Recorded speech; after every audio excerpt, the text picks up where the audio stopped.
Today we're going to start a series for beginners and maybe intermediate guitarists as well. We're going to explore how to make use of dyads and triads. And no, I'm not talking about the latest gangs in the Fast and the Furious franchise. I almost beat you. You can't even beat yourself. I've been beating myself since junior high. And welcome to Music with Marky.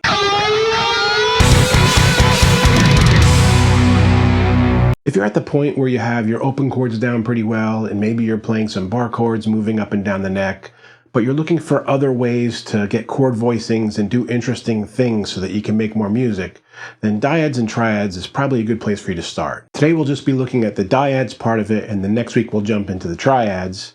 And so what are dyads? Well, basically it's just a fancy way of saying two notes at the same time. And usually when people refer to dyads, they're just talking about the basic major or minor dyad. And what do I mean by that? Well, let's look at a basic A open chord, and you'll know what I mean in a minute. If we take your basic A major chord, we can change it into a minor chord by just doing this. So what note changed? Well, this C sharp here on the second string became a C on the first string. And therein is contained the basic difference between a major and a minor dyad by taking the root note of the chord over here, which is the A, and then it's either the major third or the minor third.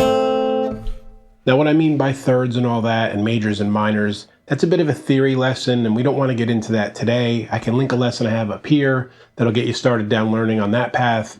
But today I want to just talk about the patterns of what the dyads are so you know how to play them and can use them up and down the neck. So again, going back here, if we're on the second and third string, we end up with major dyads being stacked right on top of each other and the basic minor dyad being one fret apart.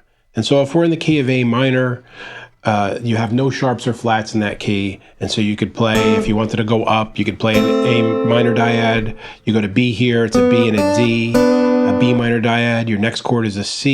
It wouldn't be minor because that's a sharp or a flat. You would have a major, and you could start building them this way. At first, before you know the theory and whatnot, you would just kind of do it by ear, try the major or the minor and see which one sounds better, and build your song that way or your part that you're making. And you end up with stuff, if I'm using the open string and some picking pattern here.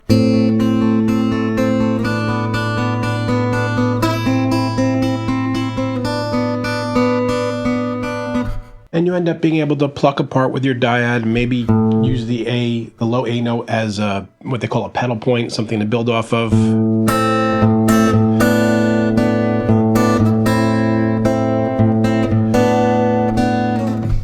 And you see now you're giving yourself options that aren't just basic open chords and bar chords. Now you can also play these dyads on the other pairs of strings, but they're going to look a little bit different. In fact, the second and the third string are the only ones where the major is stacked and the minor is one fret apart. Every other pair of strings that you use that are next to each other for a dyad are going to look a different way. Let's take a look at that. If you start with the A down here on the low E string, your major note, the C sharp, is one fret away. So it looks like the minor dyad did on the other pair of strings, where it's one fret away. And then the minor one is 2 frets away. And every other pair of strings is going to be built that way.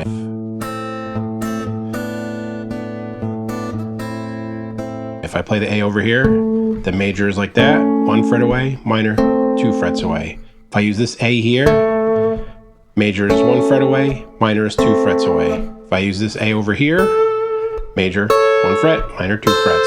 So all the other dyads are exactly the same except for when you're using the second and third string, which is also comes up in standard tuning when you're tuning it, right? It's the 5th fret, then it's the 4th fret, then it's the 5th, every other pair of strings. So as another example here, if I want to play something using dyads on the D, the 4th string, and the 3rd string, the G, if I do something in A minor here, and I'm using all of the open strings available to me, which in A minor are all of them, I could do something like A minor to a G major.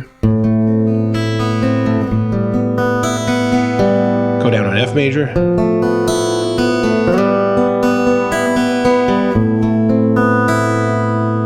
So again, it's giving you writing options and voicings that you don't have commonly with the other chords that you already know. Now, one last note, when we talk about basic dyads, we're just talking about that major, minor, the ones that are built on the root and the third. You can also use other notes here. I can use the 4th, so if I'm in, say, A major instead of A minor, the 4th is right here underneath this power chord 5th.